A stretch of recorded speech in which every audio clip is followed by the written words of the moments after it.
Capítulo 4. Suplícios particulares para 7 espécies de pecadores. Primeiro, tormentos dos ladrões. A serva de Deus viu homens que estavam amarrados com cordas pretas, pelas quais os demônios os levantavam e depois os deixavam cair no fogo. Em seguida, mergulhavam-nos em um poço de água gelada e daí os faziam atravessar um lago de chumbo derretido, onde eram forçados a beber uma horrível mistura de fel, pez e enxofre. Por fim, eram jogados em uma toca de feras. Foi explicado à santa que essas tristes vítimas eram os ladrões. Segundo, tormentos dos filhos desnaturados. Sempre houve na terra filhos detestáveis, que em vez de honrar seus pais, só tiveram por eles indiferença e desprezo, tornando-os excessivamente infelizes por causa da insubordinação, do mau caráter e da violência deles. Francisca viu-os em um imenso tonel cheio de navalhas, onde havia serpentes ferozes. Os demônios rolavam esta máquina assustadora e as pobres vítimas, dentro do tonel, eram mordidas pelas serpentes e dilaceradas pelas navalhas. Foi mostrado à santa que estes condenados e os demais não permaneciam sempre no inferno destinado a eles. Do inferno inferior, passavam algumas vezes para o superior ou para o intermediário e a partir dali novamente eram reconduzidos ao inferior. Desejando saber o porquê, lhe foi explicado que era para sofrer o suplemento da pena devido às circunstâncias mais ou menos agravantes dos seus pecados. Terceiro, tormentos daqueles que foram infiéis ao seu voto de castidade. A posição destes desgraçados era medonha. Os demônios mergulhavam-nos tanto em um fogo ardente, onde fluía uma mistura de pez e enxofre, quanto em uma água gelada. Outras vezes, apertavam-nos entre 2 chapas de ferro com pregos agudos fixados e lhes perfuravam ambos os lados com um forcado.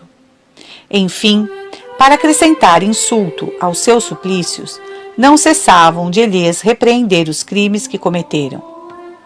Lembrai-vos, diziam eles, das vossas impurezas sacrílegas. Estes prazeres passageiros vos custam caros agora. Lembrai-vos dos vários sacramentos que profanastes e que apenas serviram para tornar a vossa condenação mais terrível. Quarto, tormentos dos perjúrios. Tinham capacetes de fogo sobre a cabeça, as suas línguas eram arrancadas e as mãos cortadas. Quinto, tormentos dos detratores. Cada um deles era entregue a uma víbora de 7 cabeças. Falo da forma tomada pelo demônio encarregado de atormentá-lo. Eis, pois, como ele usava das 7 bocas. Com a primeira, ele arrancava a língua do paciente. Com a segunda, a comia. Com a terceira, a vomitava no fogo. Com a quarta, a recolocava na boca do condenado. Com a quinta, arrancava-lhe os olhos. Com a sexta, arrancava-lhe o cérebro por uma das orelhas. E com a sétima, por fim, devorava-lhe o nariz. Além disso, com as unhas das mãos, dilacerava-lhe todo o corpo. Sexto, tormentos das virgens loucas. Francisca viu estas almas, que muito ciosas em conservar a virgindade do corpo, pouco cuidado tinham com a pureza do coração. Os demônios flagelavam-nas cruelmente com correntes de ferro em brasa. Sétimo, tormentos das viúvas viciosas. Eram atadas a galhos de uma imensa macieira, a cabeça torcida para trás, e os demônios lhes faziam comer maçãs cheias de vermes. Além disso, dragões terríveis abraçavam-nas, dilacerando-lhes o coração e as entranhas, enquanto que a turba dos demônios não cessava de repreender-lhes a má vida. Oitavo, tormentos das mulheres idólatras da sua beleza. Tinham como cabelo serpente que lhes mordiam cruelmente o rosto, enquanto que outros demônios espetavam agulhas em brasa em todas as partes do corpo, e para aguçar o remorso de consciência, não cessavam de lhes dizer: Fizestes o nosso trabalho na terra, agora é justo que sejais associadas a nós durante a eternidade.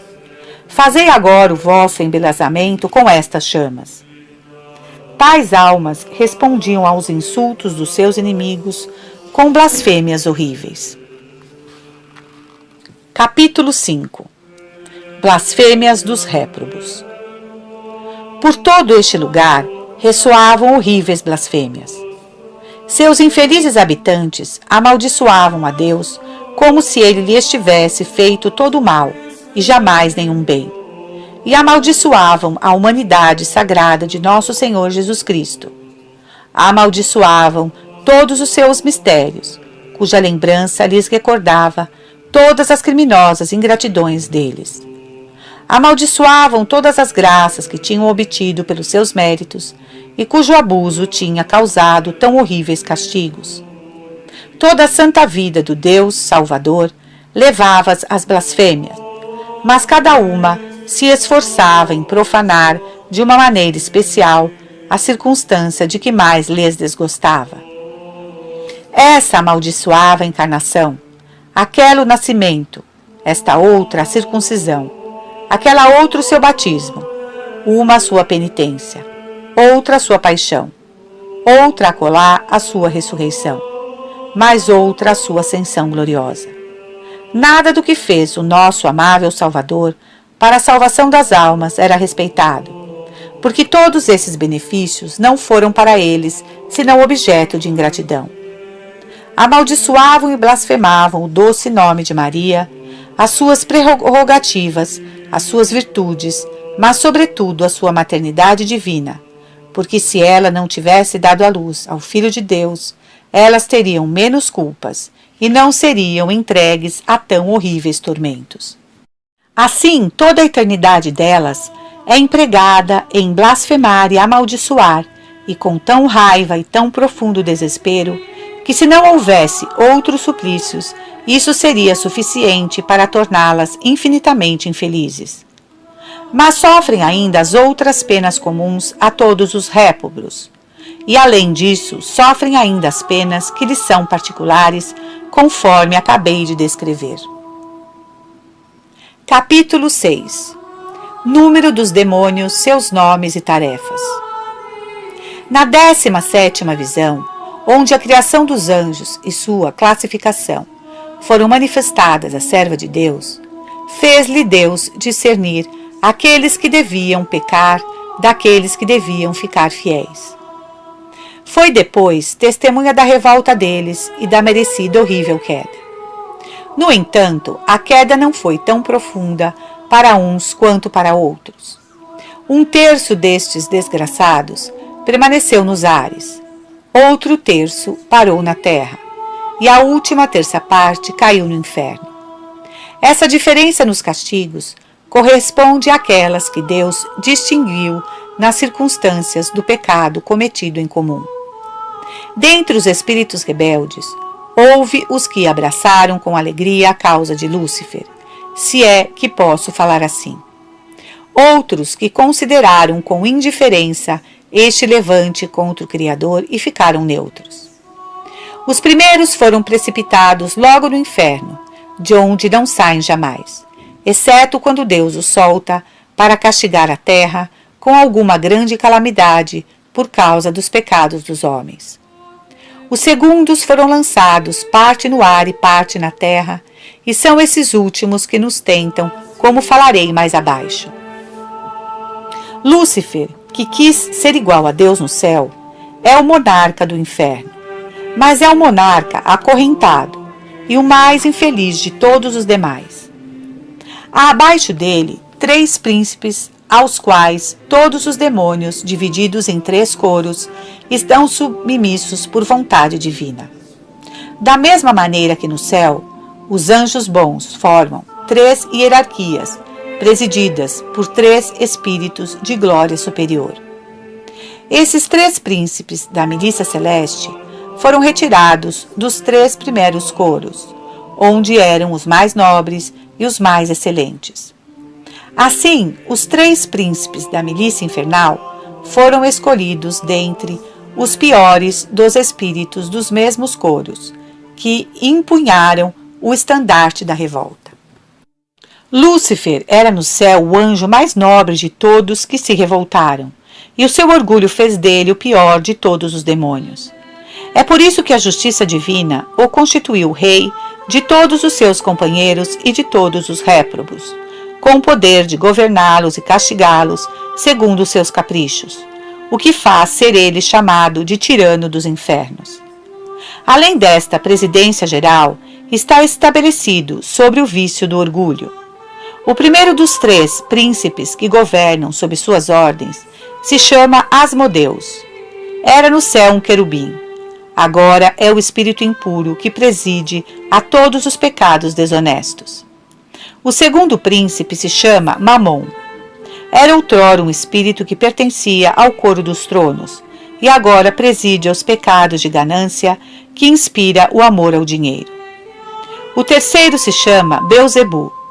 Pertencia na origem ao coro das dominações, e agora está estabelecido sobre todos os crimes que gera a idolatria e preside as trevas infernais. Dele vêm as trevas que cegam o espírito dos homens. Esses 3 chefes, bem como o monarca deles, não saem nunca das suas prisões infernais. Quando a justiça divina quer exercer alguma espantosa vingança, esses malditos príncipes enviam para este fim um número suficiente dos seus demônios subordinados, porque às vezes acontece que os flagelos com que Deus quer infligir às pessoas exigem mais forças ou mais malícias do que têm os maus espíritos espalhados na terra ou pelos ares. Então os espíritos infernais piores e mais raivosos se tornam auxiliares indispensáveis. Mas, fora esses raros casos, os grandes condenados não podem sair das prisões onde estão encerrados.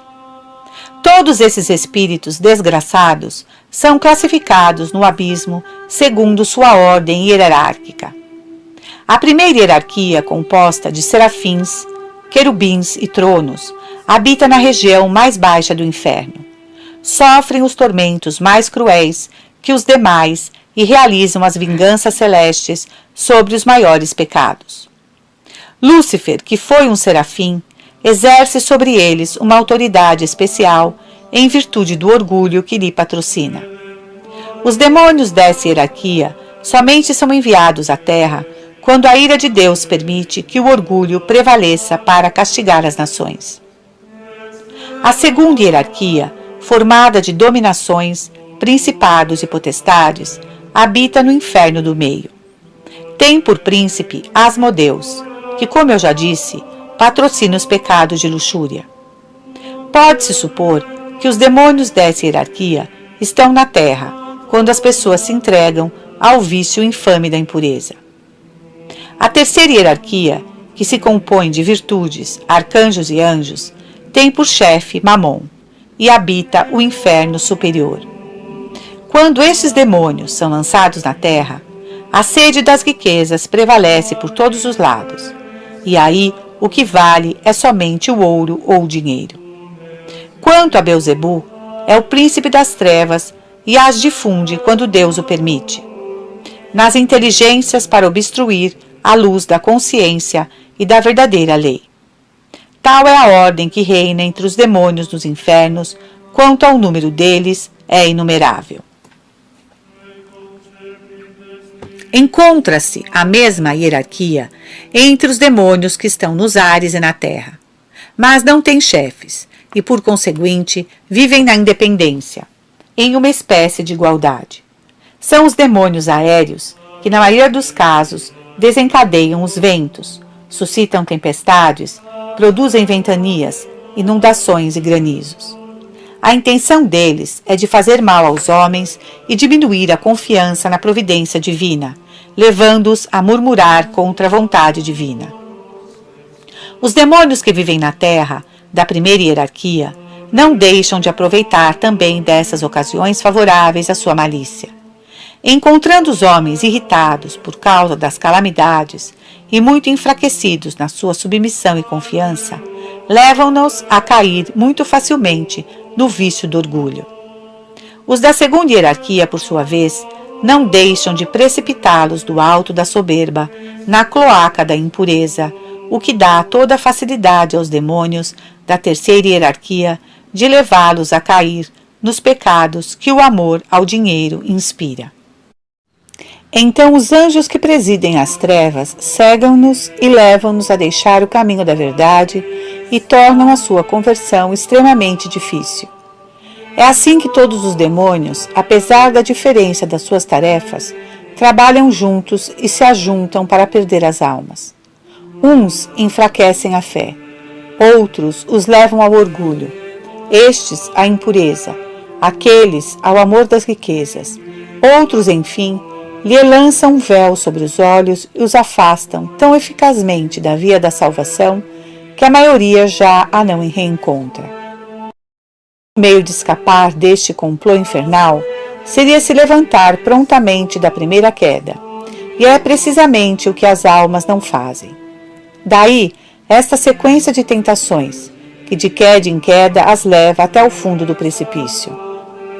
Quando falei que os demônios que estão no ar e na terra não têm chefes, só queria dizer que não têm oficiais subalternos, mas todos são submissos a Lúcifer e obedecem aos seus comandos, porque tal é a vontade da justiça divina.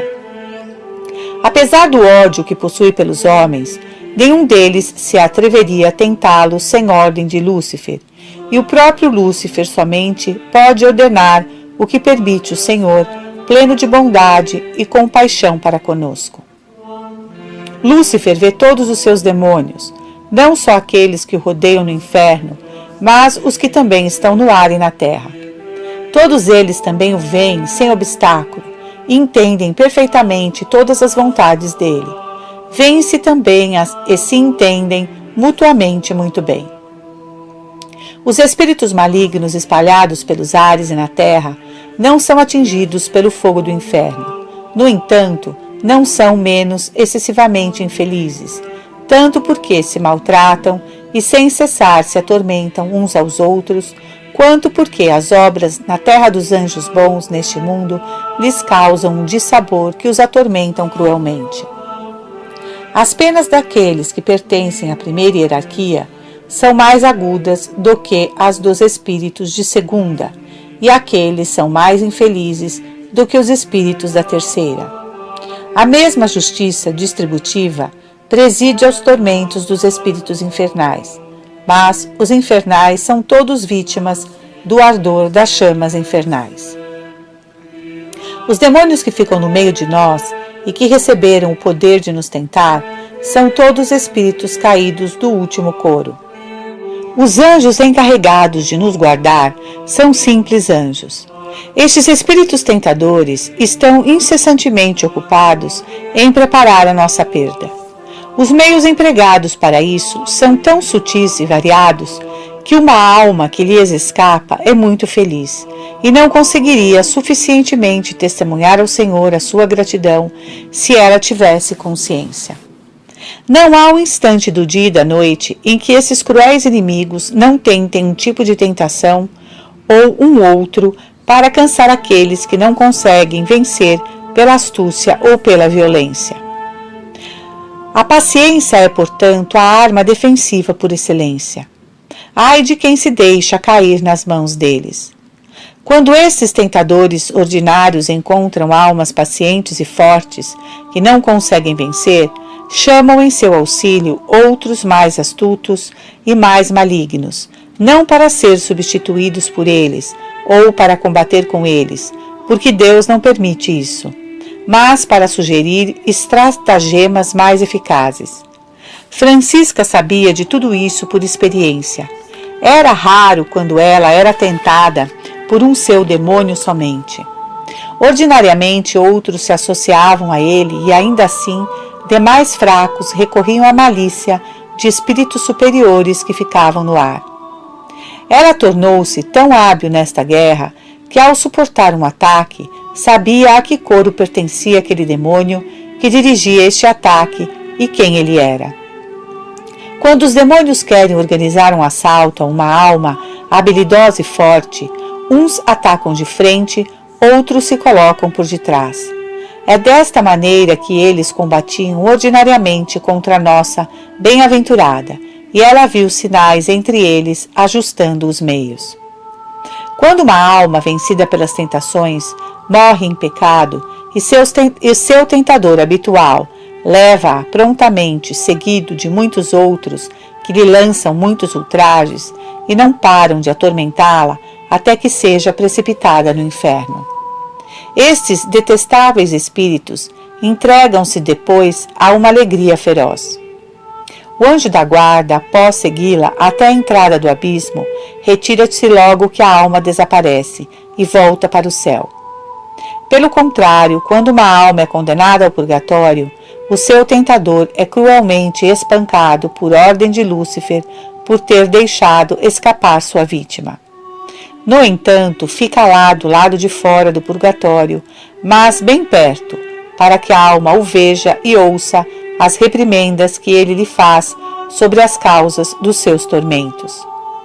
Quando deixa o purgatório para subir ao céu, esse demônio volta à terra para se juntar aos que nos tentam, mas ele é por eles um objeto de zombaria por ter realizado mal a sua missão de que era encarregado. Todos aqueles que deixaram assim escapar as almas não vão poder mais desempenhar o ofício de tentador. Eles vagueiam aqui e ali, reduzido a prestar outros maus serviços aos homens quando conseguem.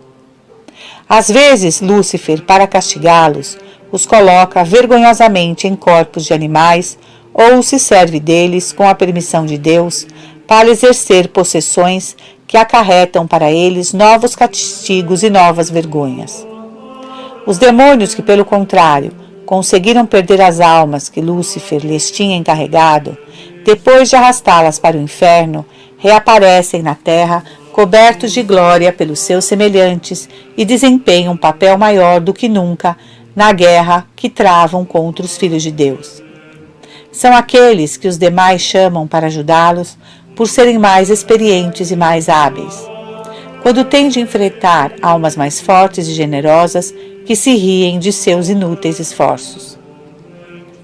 Todo demônio encarregado da missão de perder uma alma não se ocupa das outras, apenas desta, e emprega todos os meios para induzi-la a pecar ou para lhe perturbar a paz. No entanto, quando ele a vence, compele-a tanto quanto pode a tentar, molestar e escandalizar outras almas. Há outros demônios do mesmo coro que aqueles que nos tentam, que vivem no meio de nós sem nos atacar. A missão deles é de vigiar sobre aqueles que nos tentam e de castigá-los cada vez que não conseguem nos fazer pecar. Cada vez que ouvem pronunciar devotamente o santo nome de Jesus, espiritualmente se prostam por terra, não de bom grado, mas forçosamente. Francisca viu vários em forma humana, que ao pronunciar este sagrado nome, conversando com seu confessor, inclinavam com respeito profundo a cabeça até o chão. Esse nome sagrado é por eles um novo suplício, que o faz sofrer tanto mais cruelmente, que a pessoa que o pronuncia avança cada vez mais no amor e na perfeição. Quando os ímpios profanam este nome adorável, os espíritos condenados não se entristecem, mas são forçados a se inclinar, como que para reparar a injúria que lhe é feita. Agem da mesma maneira quando é pronunciado em vão. Sem esta adoração forçada, estariam muitos contentes de ouvir blasfemar esse santo nome. Os anjos bons, pelo contrário, em semelhante ocasião, o adoram profundamente, o louvam e o bendizem com um amor incomparável. E quando é pronunciado com verdadeiro sentimento de devoção, prestam a mesma homenagem, mas com um vivo sentimento de alegria. Cada vez que a bem-aventurada proferia este santo nome, via o seu arcanjo tomar um ar de extrema alegria e se inclinava de maneira tão graciosa que ela ficava toda abrasada de amor. Quando a alma vive habitualmente no pecado mortal, os demônios entram nela e a domina de várias maneiras, que variam segundo a qualidade e a quantidade dos seus crimes. Mas quando recebem a absolvição com um coração contrito, perdem a sua dominação, fogem o mais depressa possível e se recoloca perto dela para novamente tentá-la. Mas os seus ataques são menos intensos, porque a confissão diminui as suas forças. Capítulo 7. Os limbos. Quando a serva de Deus foi transportada para a entrada do inferno, viu perto um anjo de pé na entrada de outra porta. Era a porta dos limbos, da prisão onde todas as almas justas da terra esperaram por longo tempo a vinda do Libertador. Este lugar, apesar de contígua ao inferno, não tem nenhuma comunicação com ele. A sua elevação em relação ao inferno é comparável a uma casa em relação às adegas de uma casa vizinha, isto é, que a sua parte mais baixa é superior à parte mais elevada do inferno. Não há neste lugar nem fogo, nem gelo, nem serpente, nem demônios, nem odor empestado. Não se ouve nem uivo, nem blasfêmias. Não se sofre nenhuma outra pena, a não ser a da privação da luz, porque faz sempre noite. Ali é que se encontra o lugar eterno das crianças mortas sem batismo. A sua distribuição é a mesma que a do inferno. Há uma parte superior, uma parte inferior e uma parte intermediária. Na parte superior está a morada das crianças nascidas e concebidas de pais cristãos. A parte intermediária é a morada das crianças dos judeus mortas antes de ter pecado. A situação delas é a mesma que a das primeiras, só que a prisão é mais tenebrosa. Na parte inferior estão as crianças nascidas ou concebidas pelo efeito de crimes contra os votos solenes de castidade ou de afinidade espiritual. Neste último lugar, reina uma noite muito mais profunda do que a nas partes mais elevadas. Capítulo 8.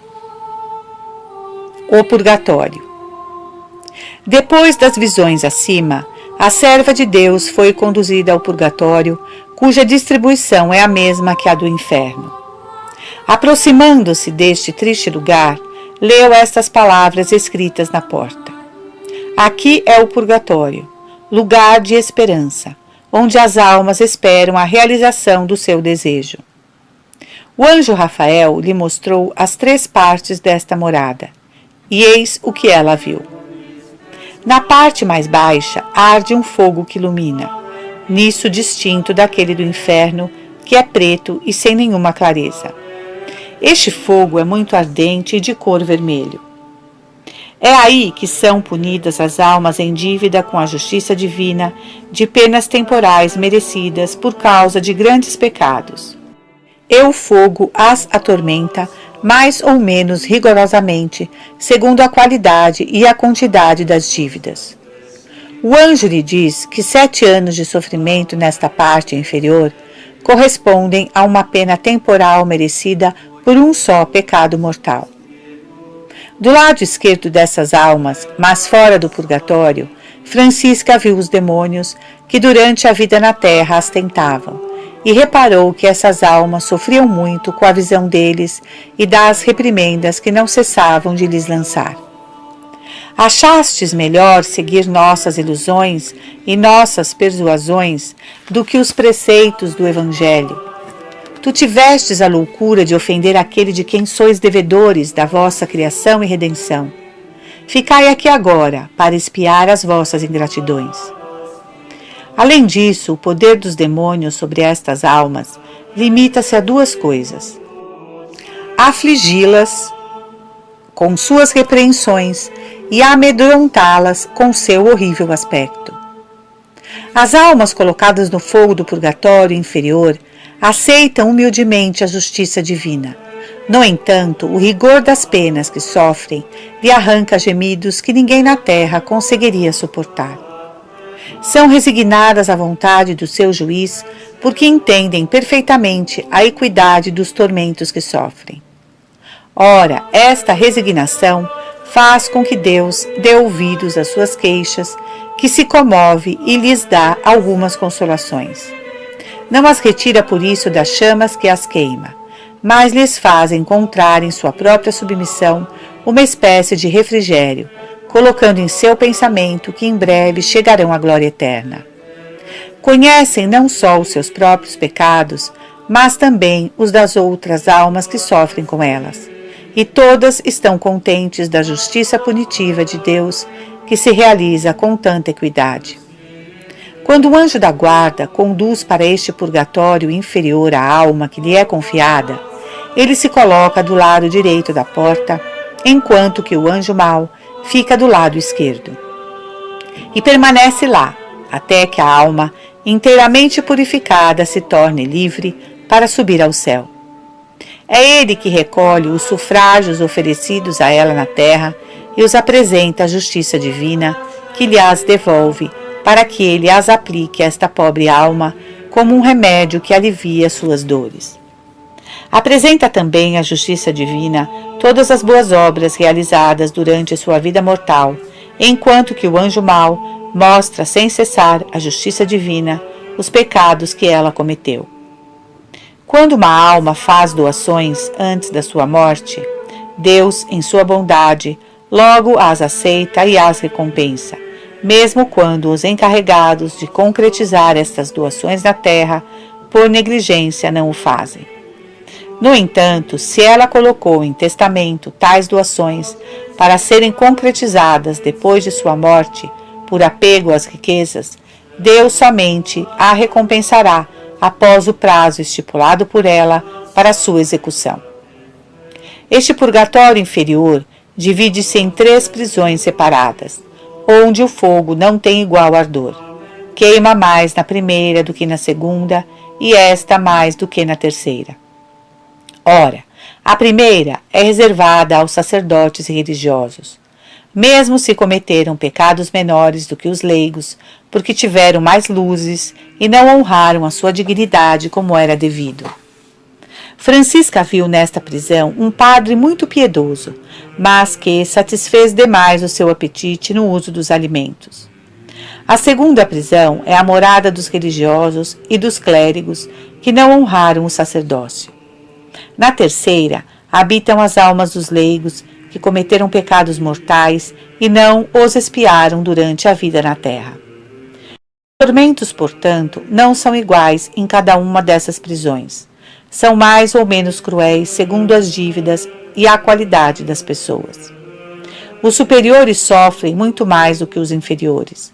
Conforme uma alma é menos ou mais culpável, os suplícios são mais ou menos cruéis, e a duração deles mais ou menos longa. Depois de ter considerado o purgatório inferior, Francisca foi conduzida a ver o purgatório intermediário.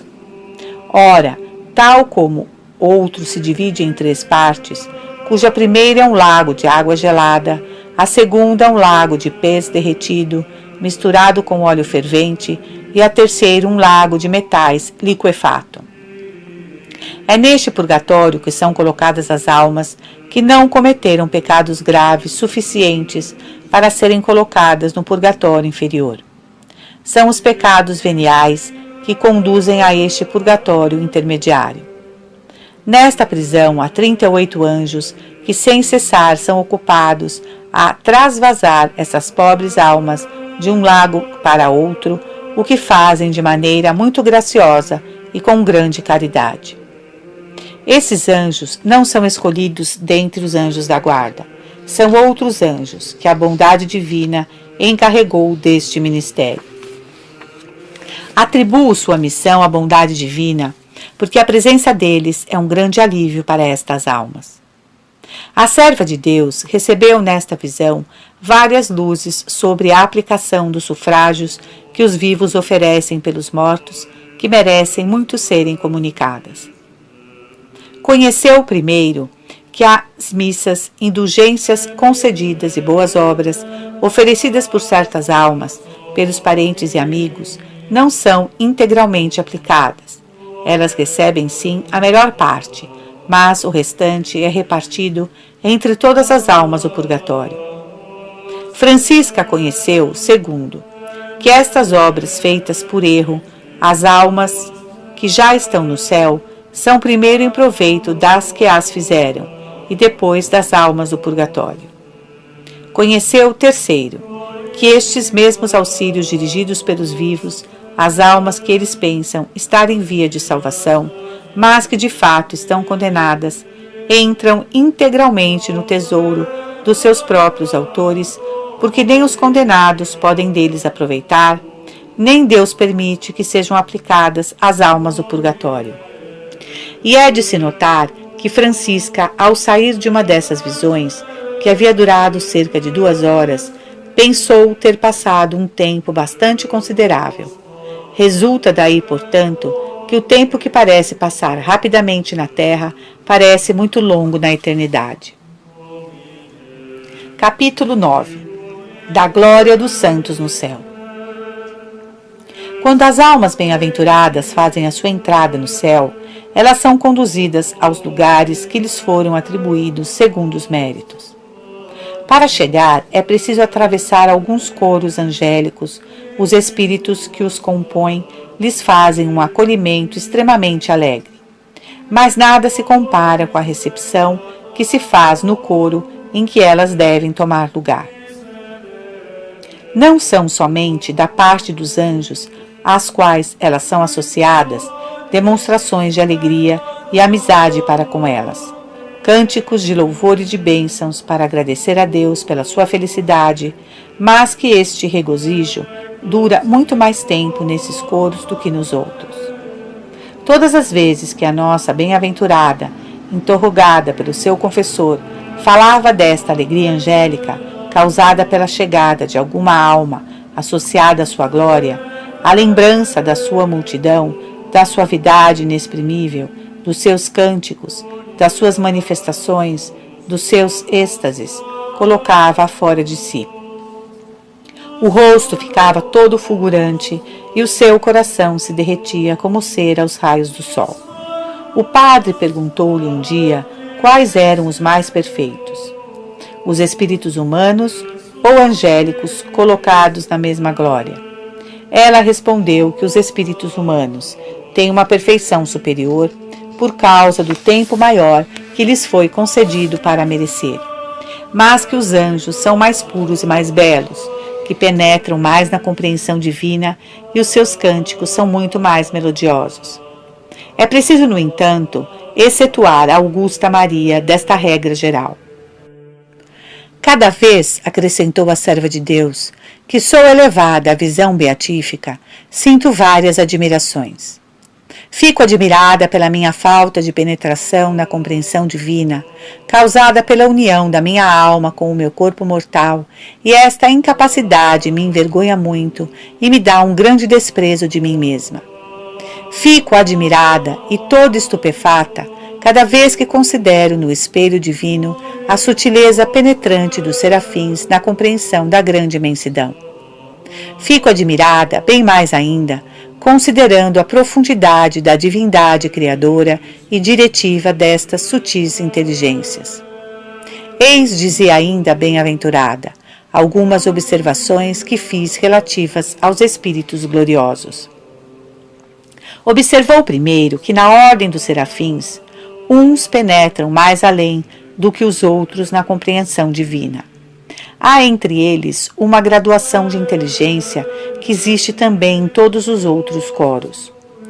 O que eu digo dos anjos, digo também dos espíritos humanos que lhes são associados.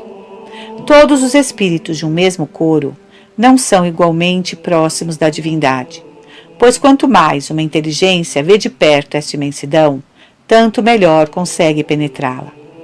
Segundo, que todos os espíritos humanos, postos na glória, não possuem a inteligência no mesmo grau.